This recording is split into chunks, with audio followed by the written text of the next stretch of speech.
고난받고 이기는 그 길이에 우리에게 뭘 주시는 거예요? 평강을 주시는 거예요. 평강을 주시며 그 길을 걸어가게 하십니다. 우리가 주님 앞에 그렇게 기도할 때 아이고 그냥 이만하면 됐다고 죽여주시라고 다 됐다고 아니요. 고난의 길 하지만 승리하게 하십니다. 평강으로 그 길을 걸어가게 하셔. 주님은 그래서 우리에게 평강을 주십니다. 자, 그런데 그 평강을 누리는 게 만만치 않죠. 세 번째 이유입니다. 왜 평강을 주십니까?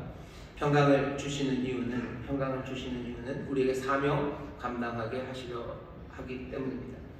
주님이 부활하셔요. 고난의 길을 가시고 승리하신다고 세상을 다 이긴다고 16장 요한복음 33절에서 말하지만 제자들이 본 것 십자가에서 달려 돌아가신 주님이십니다. 뭔가 싶은 거죠. 평강을 주신다고 하시더니 세상을 이긴다고 하시더니 갔다가 온다고 하시더니 뭐요? 그냥 죽어버리신 거예요. 그래서 제자들은 혼란에 빠집니다. 아, 예수님 자기 자신을 과대평가한 거 아니신가? 예수님 이기실 수 없는데 이긴다고 얘기한 거 아닌가? 그렇다면 우리도 예수님 따라 이긴다고 말하지만 이기지 못할 것 아닐까? 두려워 떨고 예수님 돌아가신 후에 제자들은 문을 걸어 잠깁니다. 거기에 예수님이 오셔요. 요한복음 20장이죠. 20장 19절에서 너에게 평강이 있을지어다 라고 말씀하십니다. 왜 평강이 있을지어다 라고 말씀하셔요? 그냥 의뢰하는 인사입니까? 의뢰하는 만날 때마다 하는 인사라면 그냥 몽땅 다 써 있어야 되죠. 하지만 이건 그런 거 아니에요. 제자들이 그 평강을 잃어버렸기 때문입니다. 14장에서 평강을 너에게 준다고 하셨어요. 근데 이 사람들이 못 받은 거죠. 그 평강이 없죠. 그러니 예수님께서 20장 19절에 다시 너에게 평강이 있을지어다. 평강을 다시 주십니다. 21절에 또 얘기하셔요. 너에게 평강이 있을지어다. 왜 또 얘기하셔요? 이어지는 말씀은 너에게 평강이 있을지어다. 아버지가 나를 보낸 것 같이 나도 너희를 보낸다라고 얘기하셔요. 그리고 숨을 내쉽니다. 그리고 성령을 받으라라고 말씀하셔요. 두 번째 너희에게 평강이 있을지어다 하시며 평강을 주시는 이유는 다른 건 아닙니다. 사명, 그 사명과 함께 예수님은 평강을 주십니다. 사명을 감당하기 위해서는 이 평강이 있어야 합니다. 여러분들 평강이라는 건 사명을 위해서 우리에게 주시는 거예요. 그 생각을 하면 이런 생각이 여러분들에게 있어야 됩니다. 우리에게 평강을 주시는데 그 평강은 에덴의 삶을 누리는 그 완전한 존재, 그것으로 우리에게 주시는 것은 아닌 것 같아요. 주님이 우리에게 주시는 평강은 우리의 삶의 온전함이고 또 우리의 삶의 아름다운 조화이긴 하지만 정말로 우리가 이 땅을 살아가며 오고 가고 오시는 분, 또 사명처럼 우리를 보내시는 분이 우리에게 평강을 주셔요. 사명 감당하는 그 삶을 살아갈 수 있도록. 그러니 평강은 우리의 모든 고난을 다 물리치는 수단이 아니라 주님이 우리에게 주시는 평강은 고난을 견디도록 우리에게 주어진 하나님의 자원입니다. 평안이 우리로 고난을 견디게 해요. 평안을 주셨으니 모든 고난이 사라진 게 아니에요. 그 시간은 나중에 올 겁니다. 모든 눈물을 닦으시고 아픔과 고통이 없는 그날, 완전한 샬롬의 날은 그날 주실 거예요. 하지만 지금 주께서 우리에게 주시는 그 평안은요, 고난을 견디는 힘입니다. 고난을 견디는 힘, 그 실체는 정확하게 뭡니까? 다른 것 아니라 정말로 이 땅에서 우리를 위해 싸우시고 우리를 위해 승리하신, 그래서 우리 안에 계신 바로 그분이 그 평강의 실체입니다. 주님이 우리와 함께 하셔요.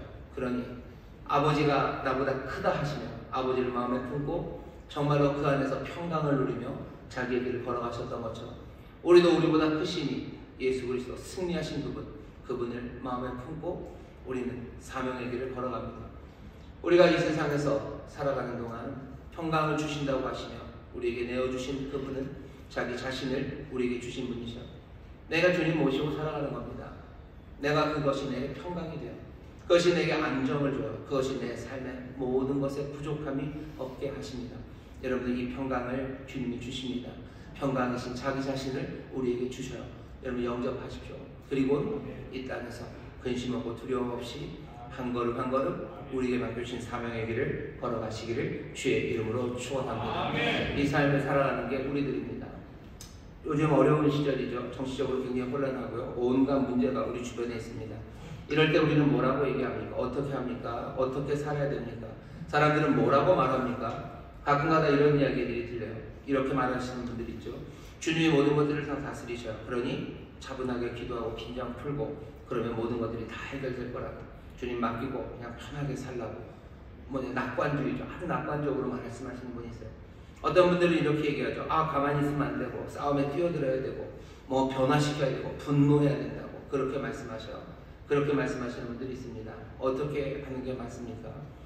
우리가 분명히 알아야 되는 건 예수에 믿는 그리스도인의 삶이라는 건 평화 그리고 괴로움 두 개가 공존해요.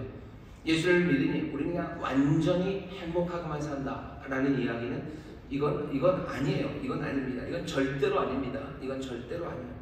아, 그럼 예수 믿는 사람들은 이 세상을 괴로워하는 거 삽니까? 아니요, 그것도 아닙니다. 우리는 아주 신비하게요. 아주 신비하게 정말로 세상에 없는 평안을 누리면서도요. 그러면서도 괴롭고 힘든 싸움을 싸우며 나가는 사람들이 우리들이에요. 괴로워요. 하지만 세상 평안한 사람이 우리들입니다. 왜 그렇죠? 예수님께서 아가를 다 깨뜨리지 않았습니까? 사망한 권세 깨뜨리지 않았어요. 맞아요. 사망 권세 몽땅 다 깨뜨렸지만 그 패배자들은 아주 그 뼈아픈 패배에 이를 갈면서요. 여전히 혼란을 일으키고 있기 때문입니다. 또 왜 그렇습니까? 예수님 믿는 사람들은 정말로 이 땅에서 영원한 안식을 누리도록 우리를 부르신 게 아니에요. 우리의 부르심은 이 땅의 어떤 부르심 아니면 보내심은 이 땅에서 영원한 안식을 누리라고 보내신 게 아니라 복음을 위해 어려운 일들, 어려운 사역, 어려운 선교 그것을 위해서 우리는 부름받은 사람들입니다. 우리는 이 땅에서 평안한 안식을 누리려고 보내지 않으셨어요. 하나님이 아버지가 나를 보내신 것이라고 예수님 말씀하시죠. 아버지가 아들을 이 땅에 보내실 때 어디 리조트에 보내신 것 아니에요. 내려가서 잘 쉬다 와라. 거기서 안식을 누리고 와라 하며 보내신 게 아닙니다. 안식은 뭐죠? 다시 그 나중에 누릴 거예요. 우리도 마찬가지입니다. 주님이 우리를 이 땅에 보내셔. 평강을 주시며 보내셔. 우리에게 평강이 있습니다. 그 평강을 가지고 세상으로 보내셔. 그 세상은 안식을 누려야 되는 곳이 아니라 우리의 사명, 그것을 감당해야 되는 곳입니다. 기독교 신앙을 가졌다는 건 끝이 아니에요. 이건 시작입니다. 우리는 탄생한 사람들이요. 세상을 향해서 이제 태어난 사람들이죠. 그러니 자라가야 할 겁니다. 우리의 삐뚤어진 것들이 이제 그리스도의 형상으로 변화가고 성장해 갈 거예요. 모든 성장에는 아픔들이 있습니다. 삐뚤어진 것이 바로잡아지는 데는 아픔이 있어요. 치아 교정기 끼는 거 생각하시면 돼요. 굉장히 아프답니다. 귀찮고 아프고 힘들어요. 하지만 치아가 이도 가지런해지기 시작하죠. 우리의 삐뚤어짐이 그리스도의 형상으로 만들어져 가려니 우리는 아픈 겁니다. 우리 아프고 또 사명 감당하려니 아프고 여전히 날뛰는 패배한 죽음과 악한 영들이 있으니 힘들고 아픈 거예요. 우리는 그 세상을 살아갑니다. 그 세상에 주님이 우리에게 평강을 주시는 거예요. 우리는 어떻게 삽니까? 세상은 흔들리고 우리가 어질어질해도요. 주님 우리에게 평강해 주시니 뭐라고 노래합니까? 내 영혼은 평안합니다. 나는 그 가운데도 평강을 누립니다. 저 마귀가 날뛰고 온 풍랑이 일어도 내 영혼은 평안합니다. 우리는 그 평안을 누리는 사람들이에요. 세상이 혼란하죠. 하지만 주시는 평안, 그 평안 가운데 난 세상 없는 평안과 온전함을 누리며 섭니다. 그리고 어떻게 동시에 이 배에서 우리를 흔드는 이 배에서 도대체 무엇이 이 배를 흔드는지 그 바다와 그리고 그 배 그것들 나만이 아니라 모든 사람들 다른 이들의 안전을 위해서 하나하나 고치는 그 일에 파도로 뛰어들고 손 거두고 들판들 가판들 들치고 그 힘들고 어려운 일들로 나아가는 사람들입니다. 희망을 가지고 그 일을 합니다. 사랑을 가지고 그 일을 합니다. 주님이 주시는 평안은 우리의 안식처인 아닐 겁니다. 그 평안은 우리로 하여금 다시 회복할 수 있는 힘을 주시고 불굴의 용기를 주시는 평안이야. 그 평안을 누리셔요. 그리고 어떻게 하셔요?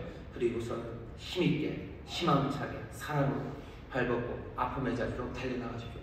우리에게 평강을 주셔서 우리로 하여금 그 일을 하게 하셔요. 주님의 삶이 그러셨을 거예요. 하나님 아버지가 주신 평강 그거 가득 누리며 주께서는 십자가를 치러 걸어가십니다. 발벗고 아픈 사람들과 어려운 사람들의 삶을 고쳐내십니다. 주께서 우리에게 평강을 주셔요. 우리에게 평강을 주십니다. 그러면 이 평강을 영접하시고 이 평강을 누리며 평강의 사람으로 살아가게 되시기를 주의 이름으로 축원합니다. 기도하겠습니다. 하나님 감사합니다. 주님 우리에게 평강을 주십니다. 주님 우리에게 평안을 주십니다. 주님만이 주실 수 있는 이 귀한 평강을 우리가 누립니다.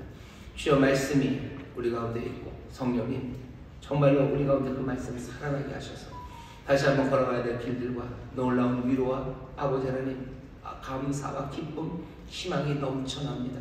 아버지 하나님 그 평안함 가운데 우리에게 맡겨진 사명을 위해서 발을 거두는데 그 맡겨진 사명을 위해 눈물 흘리며 땀 흘리며 아버지 하나님 외치며 나가는 하나님의 사람들 되게 하여 주옵소서.